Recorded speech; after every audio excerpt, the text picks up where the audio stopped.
AFR On Demand is brought to you by Breck Golf. Try Beaver Creek today, just 20 minutes from downtown Baton Rouge in the Zachary area. They've got a PGA Tour driving range, a short game practice area, 30 to 40-yard practice shots. It's a great place to chip and putt and practice if you don't have time for a full round. Book your tee time today, golf.breck.org, golf.breck.org.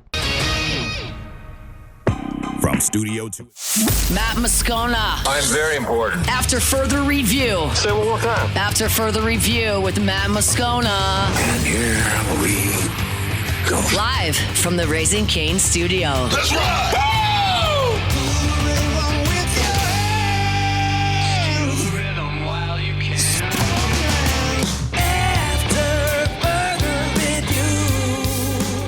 Hour 2, off we go. Welcome aboard. Glad you're with us. AFR, presented by Relief Windows. I'm Matt. You're a loser, Matt! You did this, didn't you, kid? Didn't you, kid? Paul O'Neill. They're chanting Paul O'Neill's name. Muso. It was Muso that did it. Muse. Come on. Muse, what button did you hit over there? I didn't do anything. Muse, what it was a button power did you hit over there? Oh, the old, it was a power surge excuse. It was a power surge. Mr. Toby Tomplay.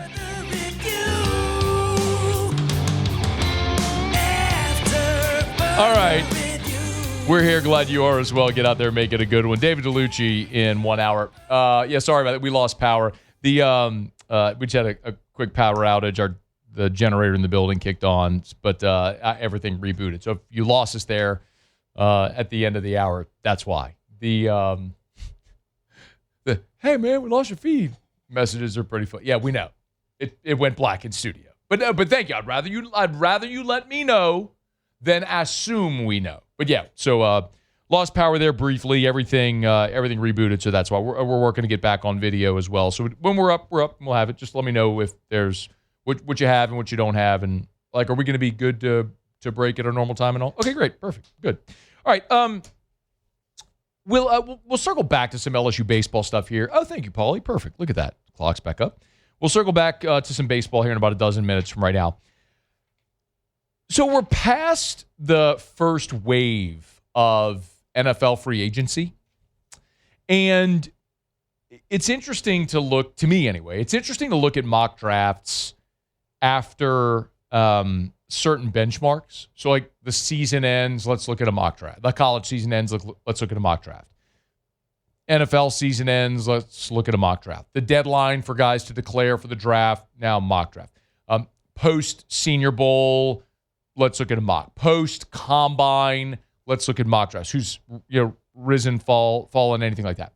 Well, maybe the most significant event on the calendar that would affect the draft is the start of free agency. Because based on what teams do in free agency, in some respects, is going to dictate what you do at the top of the draft. Now, I know it's all like the familiar refrain from general managers is, look, we're just drafting the best player available, the best on our board. And in some instances, that's true. In other instances, you're drafting the best player available at your greatest position of need.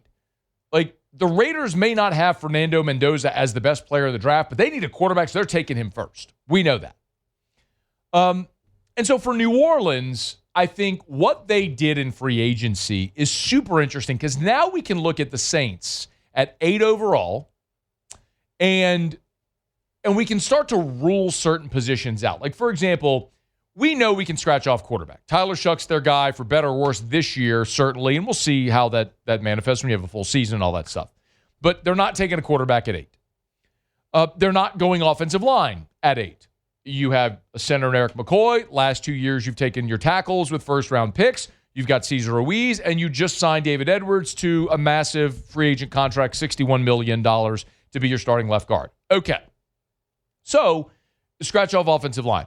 We can scratch off running back. They're not taking Jeremiah Love at 8. For what it's worth, the odds are that Love is going to go the 4th to Tennessee. That's the highest betting probability landing spot for Jeremiah Love anyway. But even if he's on the board at 8, they're clearly not going to take him. They they just signed Travis Etienne to a multi-year deal. I had to pause. How did I do? I think it's good, yeah. I think he'd be happy. How about that? Okay. Man said his name is Etienne. I'm going to call him Etienne. It's almost like saying Caribbean and Caribbean.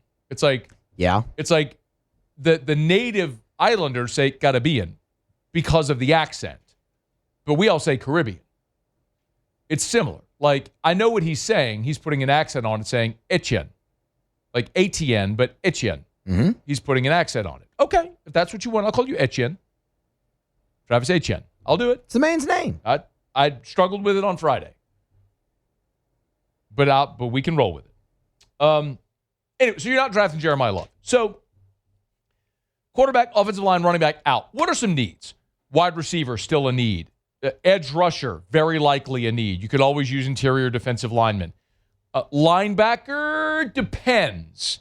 Look, you lose DeMario Davis, you sign Caden Ellis. Do you feel that's a one-for-one swap? DeMario Davis out, Caden Ellis in. Was that a one-for-one Mike linebacker swap? If that's the case, you're probably not looking linebacker at 8.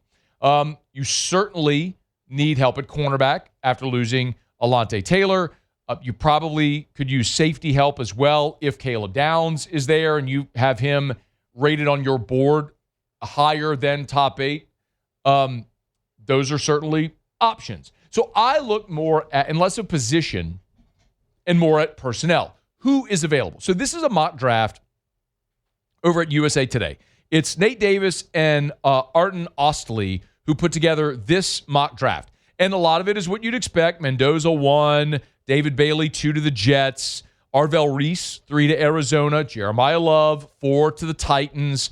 As you start to make your way through this mock draft, some more of this stuff starts to clarify. Caleb Downs 5, so he's off the board. Monroe Freeling 6 to the Lions in a trade, so offensive line. Carnell Tate 7 to the Commanders, so receiver off the board there. And then they have the Saints taking Mansoor Delane out of LSU at 8. And the write-up is, with a huge need at the position following the departure of Alontae Taylor, the Saints could solve it by bringing in a guy who's right up the road. Almost certainly the premier corner available in this year, 6 foot, 187-pound All-America, has lockdown ability, might even be able to eat up some of Taylor's snaps in the slot, though Delane was rarely used there at Virginia Tech and LSU. So I want to make sure that I take off my purple and gold colored glasses and look at this through a prism of what is going to benefit the black and gold. Now, you look at who else is available. Now, they've got Ruben Bain available still on the board, although there's the question now about his T-Rex arms after the combine, which I think is ridiculous, the same stupid thing that people said last year about Will Campbell. There's Tyson, the wide receiver, Jordan Tyson, the wide receiver out of Arizona State. However, there's questions now about Tyson's injury history and if that may cause him to slide. For whatever it's worth, they have Bain down at 14 to the Ravens and Tyson at 17 to the Browns in a proposed trade. Sonny Styles they still have on the board, who had an incredible combine, but again, how much of a need is linebacker? So with the way that this specific mock draft is playing out, it starts to crystallize a little bit why Delane makes sense at 8. The biggest question about Delane at 8 isn't what you or I think of Mansoor Delane. It's what the New Orleans Saints front office feels about Kool-Aid McKinstry and Quincy Riley. Because yes, you lose Alontae Taylor, you need a slot corner. You need a nickel. You're not drafting a nickel 8th overall. No way.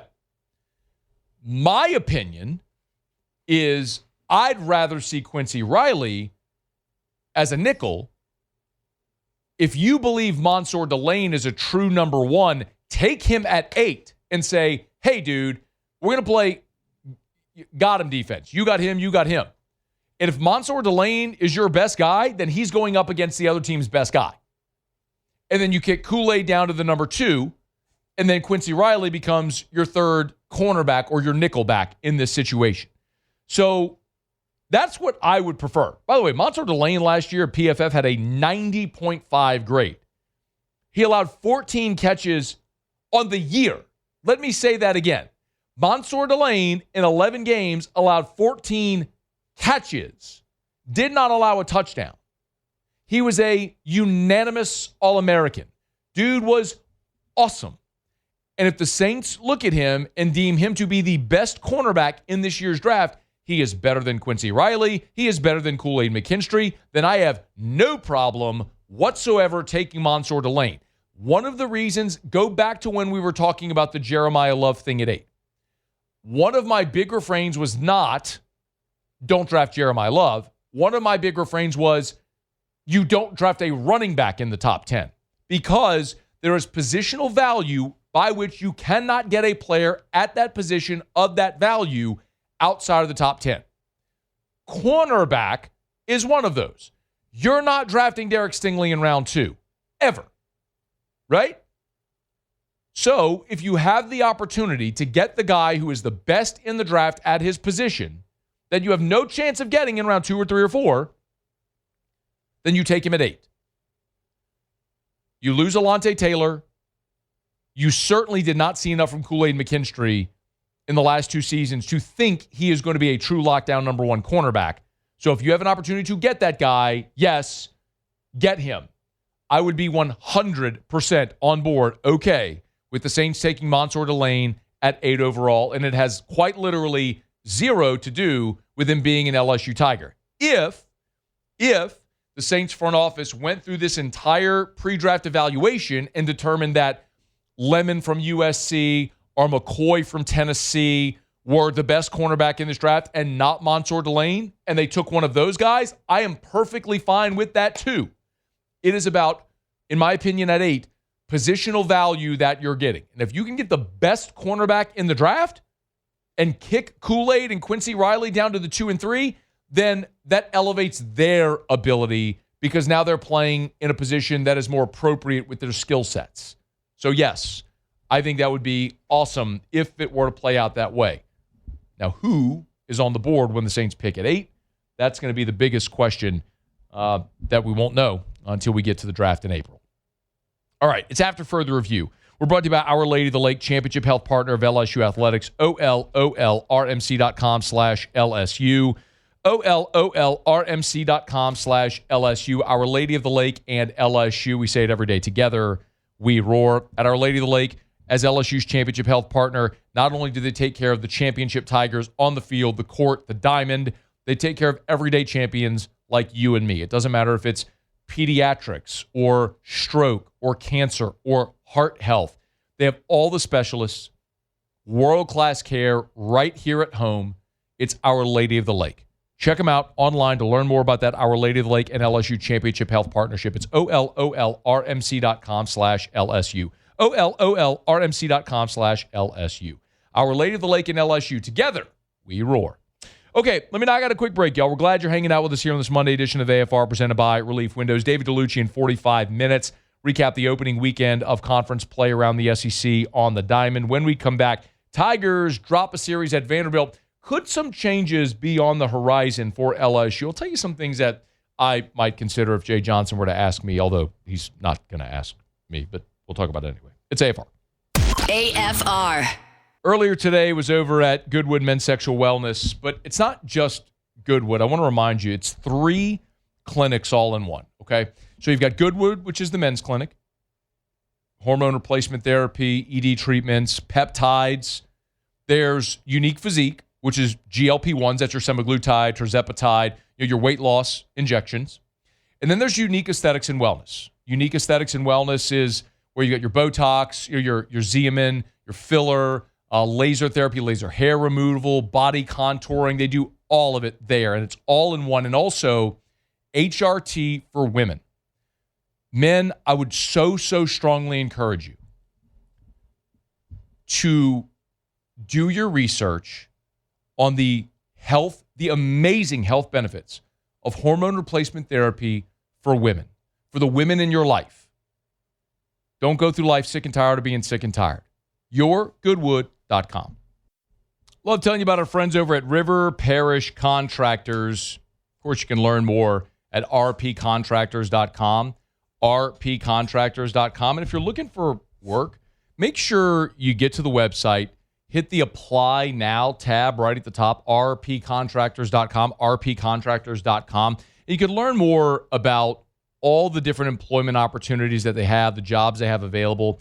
Now, remember, at River Parish Contractors, their home base is right there in Reserve, but they'll do work from Chalmette to Baton Rouge. And so one of the things that they love is their employees are home at night. So if you want to be home for dinner, you want to watch your kids play their softball, their baseball, their volleyball games, you can do that with a career at River Parish Contractors with an awesome local company that's been around for 25 years. So check them out online at rpcontractors.com, rpcontractors.com. After further review, presented by Relief Windows. Windows, doors, siding, and oh, we do shutters too.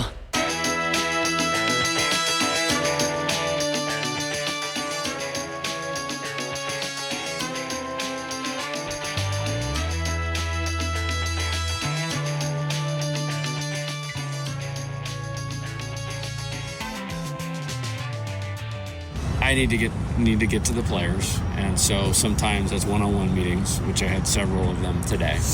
I need to do what's best for the players, and so helping them play better baseball via, shifting personnel, via coaching development, using an experience so it doesn't get lost, is really important. And so I can tell you all of that is taken very seriously and very thoughtful.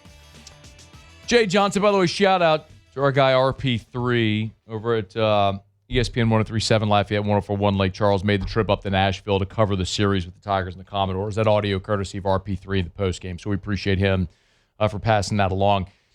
It was a disappointing open to conference play for LSU, not altogether damning or devastating. Look, Mississippi State was the number 3 team in the country and lost the series against Arkansas. They're not going to melt. Tennessee lost a series at Georgia. They're not going to melt. It's the nature of this game. You're going to lose games. You're going to lose series. So the fact that LSU went on the road and lost a series at Vanderbilt isn't altogether devastating. Disappointing, yes. But you get 27 more of them. The onus, though, as Jay kind of said there, is on this coaching staff to figure out a way to maximize this very talented team. And I think it's important to clarify this point because it's something you've heard me say a lot. And I know I'm not on an island. I'm not the only one that has said this because I think you look at this team and you realize there's a reason why there's 30 big league scouts sitting behind home plate at the box every time LSU plays. It's because this is a very talented team.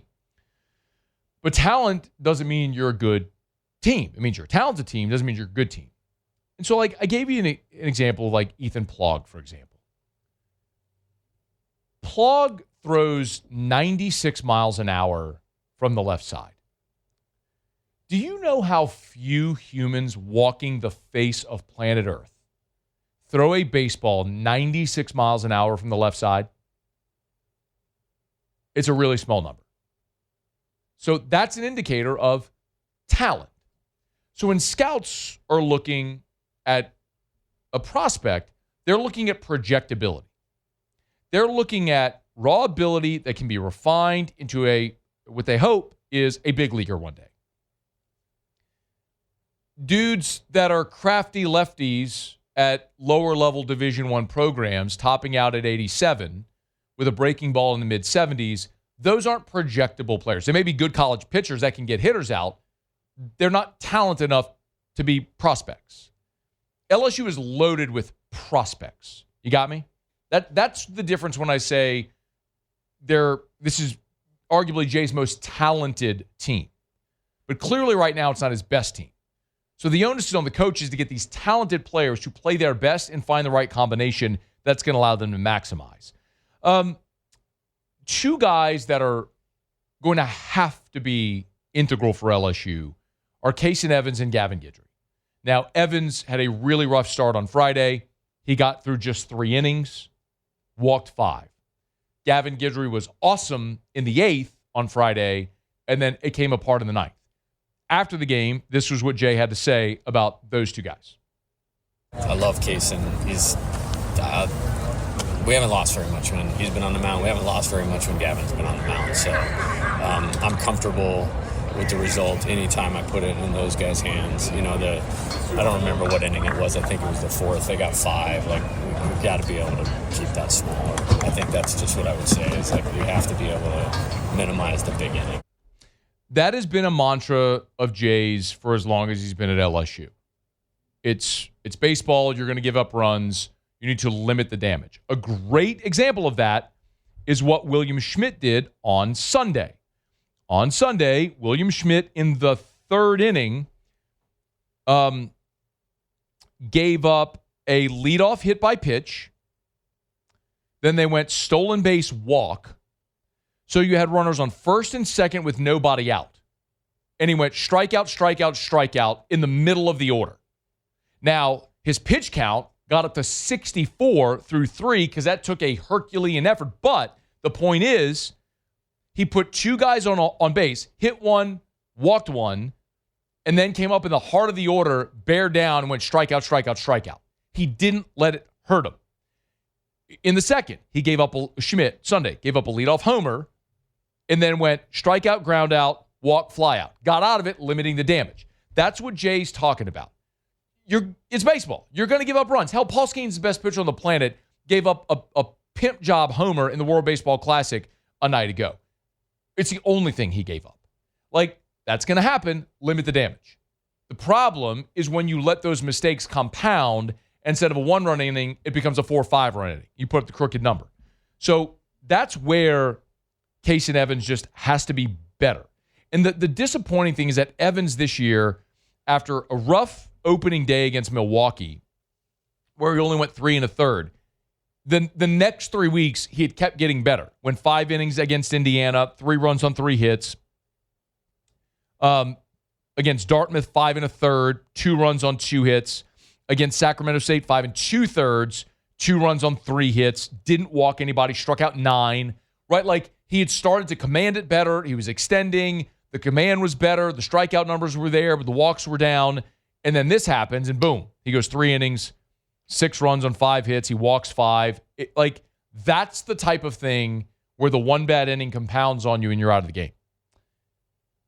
I don't know if Jay Johnson, certainly listening to that soundbite, it doesn't sound like he's going to consider a change in the rotation. If you were going to make a change, the only thing that would really make sense would be moving Schmidt to the front. But if you do that, yes, in theory, it could give you a better opportunity to win on Friday. But it also negates the inherent advantage you have on Sunday. Because as we've talked about, I think LSU's best path forward to winning series this year is split your first 2 with Evans and Moore. Understanding there might be weekends where both of those dudes are on and it's awesome and you start a weekend 2-0. From what we've seen this year, you're going to see outings like for Cooper Moore where against Milwaukee, he didn't get to a 3-ball count. And then against Vanderbilt, he doesn't record an out in the 4th inning. Or in the 5th inning. I think is going to be a rare instance where both of those guys are bad. So you find a way to split the first 2, and then Schmidt gives you a huge advantage on Sunday. So I don't know that there's a pros and cons list to making that change, and I don't know that necessarily the pros outweigh the cons. You may have, I think back to Jay's first year where they settled in with Mikhail Hilliard as the Friday guy. Remember that? But it was you had a veteran who wasn't going to, might get you through the lineup twice, but wasn't necessarily dynamic enough to extend too deep into ball games. But while you had more talented arms, Ty Floyd and other guys, deeper in the game, it didn't necessarily make sense to run those talented guys out there on the Friday night where they might melt. You had a veteran pitcher who is capable. And I think Kaysen Evans, from a personality standpoint, is more than capable. He's just got to command his stuff a little better. In the field, this is one Hunt had a great piece up at LouisianaSports.net this weekend. I'd highly recommend you go check it out if you haven't seen it. But Hunt had a piece that effectively was saying, look, you put a lot on this transfer class, and the transfers just have to perform better than they have. And he puts a lot of definition to this with numbers that I don't want to bore you with. You can go check it out. But in effect, he's primarily talking about York, Dardar, Caraway. For example, Dardar, since that opening weekend against Milwaukee, is hitting 121. Caraway, his on-base percentage going into Sunday was .302. That's 90 points behind Cade Arambidi, who's the next lowest among the regulars. York hit 4 homers in the first 9 games, hasn't hit one in his last 35 at-bats, and his batting average is 200 over the last 12. Just not good enough. So you need those guys to perform better because you're banking on them performing, and you've seen them do it in power leagues, at least with Caraway and Dardar. Not necessarily with York, but again, York over the previous 3 weeks before Vanderbilt wasn't doing it in pre-conference against non-power 4 schools. So you got to see these guys perform better, and they just haven't so far. It would be interesting if Jay were looking to tweak or to tinker of maybe trying to lean on guys who are from here who give you a little something different. Like Ruckert at second base is interesting. He's giving you productive at-bats, competitive at-bats, and he's a better defender at second than Dardar. Now, you put Ruckert in the game as a defensive replacement on Sunday, and he kicked a tailor-made double play ball. And then they hit a 3-run homer after that. That's costly. Like, you can't make that mistake. But is Ruckert, could Stanfield go back to the leadoff spot, Ruckert in the 9-hole, giving you a better option at second base where you're just not turning double plays? Maybe. Could John Pearson at third base be a better option than Trent Caraway? Maybe. Do you put Braun, who clearly they love, I mean, who's in the opening day lineup as the DH, do you put Braun at first base in place of York? Do you take York out of the field, let him DH, or platoon at DH? Maybe. I don't know that Jay Johnson goes and dips into his bag of tricks and says he's going to do all 3 of those at once. But I wouldn't be opposed to starting to see some of that sprinkled in to see if you could find some magic where you're struggling to find productive ABs in this lineup and spots. Now, I understand they scored 31 runs in 3 games this weekend, but a lot of that was Vanderbilt pitching just giving you base runners. You scored your first run on Sunday without putting a ball in play. That's in the top of the first. That's Vanderbilt not being very good. Maybe a Tuesday night at the box against Grambling is a good opportunity to see some of those guys. Or maybe Tuesday at the box against Grambling is a good opportunity to get York and Dardar and Caraway going. Because I would argue if you think you're going to go make a deep run in the postseason this year, you're probably going to have to rely on those transfers that you put a lot into. But the other part of it is, and this is an off-season conversation, if you want to be shopping in the premium aisle of the transfer portal market, that costs money. And right now, there are teams that are willing to spend more on guys like Vaheva Aloy. And LSU isn't.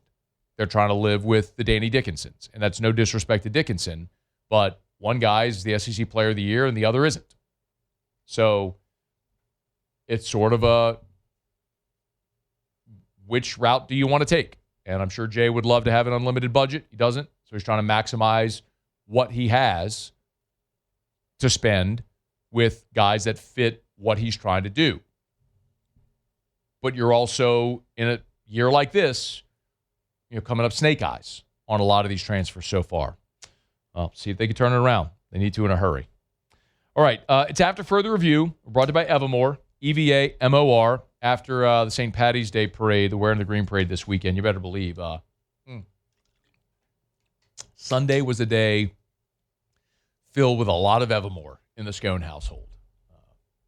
Bud Lights and whiskey. Beautiful day. Great day. Need a little recovery on Sunday. Evermore was a big part of that. Should be part of your day every day. Stay hydrated with delicious, great-tasting Evermore, a healthier alternative. EVA-MOR, evermore.com, evermore.com. Find it at great local retailers or buy Evermore online at evamor.com, evamor.com.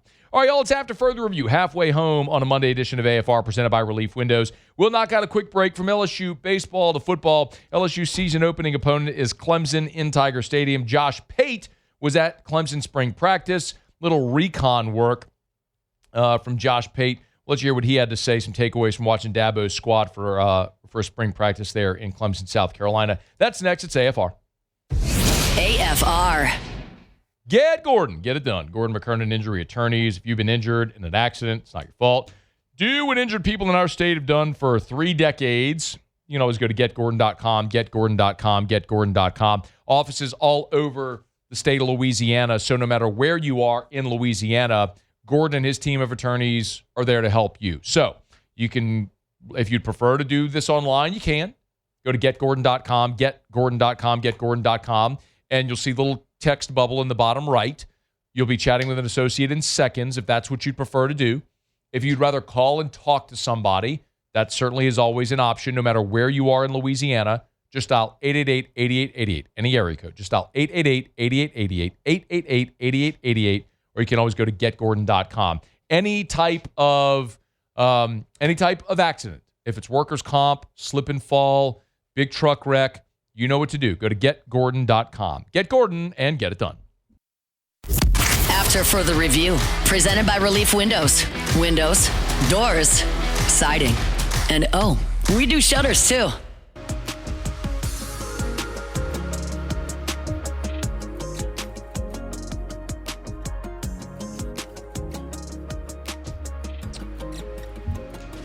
On Friday, we were talking about the win totals that FanDuel updated for the 2026 college football season. It was so interesting, too, because if you missed it, LSU, when they opened it, was at 8.5 Friday morning. It very quickly got bet up to 9.5, meaning the odds makers set LSU's over-under at 8.5, and then money came in on the over, and so they adjusted it to 9.5. Well, then once it adjusted, over the weekend, it got bet back down to 8.5, where it is right now. So it's pretty fascinating to see that much line movement because no other school, as best I can tell as I'm looking at these today, has moved a lick since that initial number was posted on Friday. Now, I also think it's fascinating because we are going to keep a close eye not only on the SEC schools, but on Clemson, because that is LSU's season opening opponent. And as you might recall, the way too early point spread in that game, the early line in that game was LSU 11.5. So LSU, an 11.5 point favorite over Clemson on the early look-ahead line for that game, which I think certainly says an awful lot about LSU and the expectations year one under Lane Kiffin.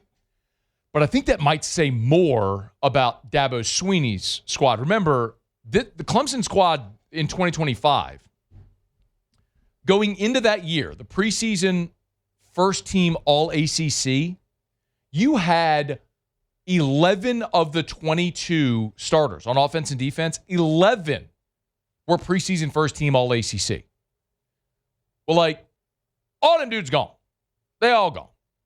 So from a 7-6 team that was massively disappointing, you're going to have massive turnover, including your quarterback, Cade Klubnik, losing 4 starters on the offensive line, an all-conference receiver, those premier, Parker Woods, those defensive linemen we talked a ton about, Avion Terrell at corner, they're losing a ton. And they got to open up with so much turnover in Baton Rouge, which you better believe is going to be a Saturday night in Tiger Stadium. Opener of the Kiffin era. It is going to be a scene in Tiger Stadium on that opening night. Well, the odds makers over at FanDuel have posted Clemson's win total over under 7.5. They're saying high watermark for Dabo, 8-4. They're pegging him 8-4, 7-5. If Clemson stares down another 4 or 5 loss regular season, that could very well be it for Dabo. Look, he had a great half-decade run where they were challenging Alabama, volleying national championships, 1-2, played for a couple of more, lost to Bama, lost to LSU in the 2019 season, of course, the Joe Burrow years we know. I mean, they had a hell of a run for a half-decade where they did what nobody else could do, which was challenge Alabama during that time. But Dabo is a great example of a guy that has failed to evolve in this era, and you have seen that program now devolve into what they are. Josh Pate of the appropriately named Josh Pate College Football Show was over in Clemson, South Carolina, got to peep some practice, and had this observation of Clemson's offense in the early going. Chris Vicina finally going to be the starting quarterback at Clemson. He's a big dude now, 6'4", 210. Jesse, you remember we saw him at Elite 11 way back in the day. And Chad Morris is coming in there. Now, here's the thing. Here's what we're hearing out of Clemson right now. It's spring ball. You're installing what for Dabo is not a new offense, but for the kids on that roster is a new offense. And there's a lot more tempo as a piece, a foundational piece of this offense. So they're kind of struggling with that. And then also you got a bunch of new receivers. So they're you just got new players all over the place. So they're kind of struggling with that as well. Clemson, for what it's worth, is returning. Whereas a year ago, they were near the top of college football in returning starters. This year, Clemson is 62nd nationally in returning starters with 8. 5 on offense, 3 on defense. Now, that's not the be-all, end-all. I want to remind you that coming into the 2025 season, Ole Miss returned 2. The Ole Miss team that just went to the college football playoff semifinal returned 2 starters. 2. From that super awesome, talented Lane Kiffin team in 2024 that had 10 guys drafted, which was the most in program history. And they went all the way to the college football playoff semifinal. So in this era, you can overcome not returning a whole bunch of starters if you hit in the portal. Clemson doesn't really portal, and they're losing a bunch of starters. So they're right smack dab in the middle of the country in returning production. One more from Josh Pate. We talked about what is sort of plaguing Clemson defensively early on. Courtney Kelly is a transfer defensive tackle. He looks to be out for a little while now. I don't know how long it's going to be, but that's a pretty big hit for them. But I will say this. One of the encouraging things that you keep on hearing from a couple of different people now is when Tom Allen came in there and took over as DC last year, they went through the year. One of his quick observations was, we're not fast enough in our secondary. That's really what we got to do. And they went and targeted specifically speed in the secondary. And they brought in some guys there. Yeah, I know that's a sentence that we're not used to saying, what Clemson did in the portal, but they did go get guys in the portal, probably 3 guys, maybe 3 or 4 in the secondary that are starters will be portal guys. You want to talk about speed and tempo? That's what Lane Kiffin's offense makes a living on. The other thing I'll tell you is losing all that continuity on offense and then having to come on the road, Tiger Stadium at night against Blake Baker's defense where they have a ton of continuity with that entire staff returning. And then, of course, your entire secondary return, at least your starters in the secondary, sans A.J. Halsey and Mansoor Delane. I don't mean to minimize that in any way, those 2 players, but returning Pickett and returning Woodland and returning Spears and returning Cooley, Whit Weeks. You get it. I mean, there's a lot back on that LSU defense. That's going to be a mighty steep. You understand why that line is what it is in the early going for LSU and Clemson. Just a little appetizer as a spring practice rolling around college football. LSU still 8 days away from starting spring. The Tigers will start on Tuesday. So Monday, a week from today, is LSU's pro day. And then a day later, Tuesday, 8 days from now, LSU will open up spring practice, the first spring practice under Lane Kiffin, culminating on April the 24th, a month later, with the National L Club spring game. All right, y'all, it's After Further Review. We're brought to you by Parish Restoration. ParishRestoration.com. I got a message on my text line earlier today. It said, hey, Scone, what's the name of that mold and remediation company that you talk about? Parish Restoration. Go to ParishRestoration.com, ParishRestoration.com, ParishRestoration.com. Kill mold, remove odor. We had torrential rain in the area on Sunday night into Monday morning. I know I went to bed, and there was a tornado watch from like 9 p.m. to 4 a.m. So high wind, heavy rain.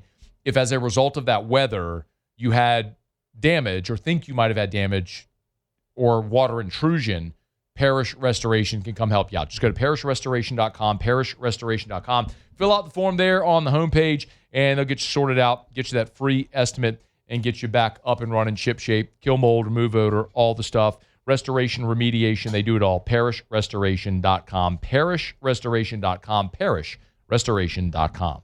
All right, y'all, it is After Further Review. Glad you're with us here this Monday edition of AFR, presented by Relief Windows.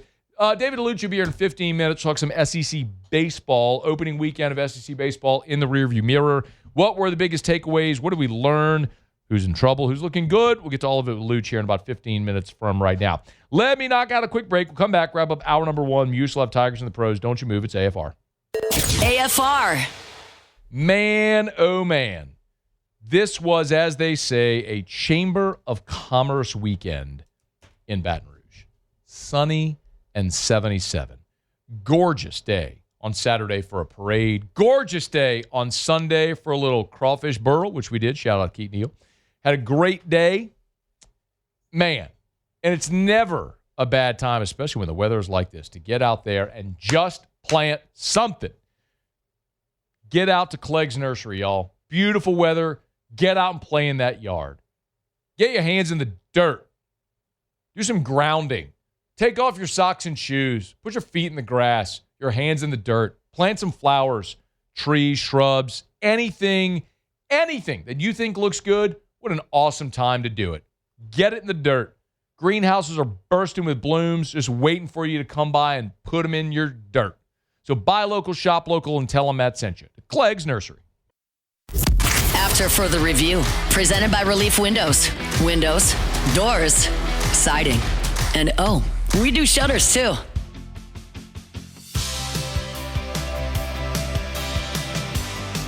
All right, wrapping up hour number 2. Glad you're with us. Recap the SEC baseball weekend that was with David DeLucci coming up here in about a dozen minutes from right now. Right now, Muso. Tigers in the pro. Tigers in the pros. They still bleed purple and gold. They're just really rich now. All right, we begin with World Baseball Classic. Paul Skeens pitched Team USA to the final on Sunday night. 4 1/3. Did get touched for 6 hits, but only allowed the 1 run. Did not strike out, did not walk anybody. Struck out 2. Got his second win of the WBC, and likely ends his action there for Team USA. 2-0, and ERA at 1.08. He was absolutely sensational, was Paul Skeens. The other semifinal is tonight between Venezuela and Italy. Aaron Nola Italy. Cali High.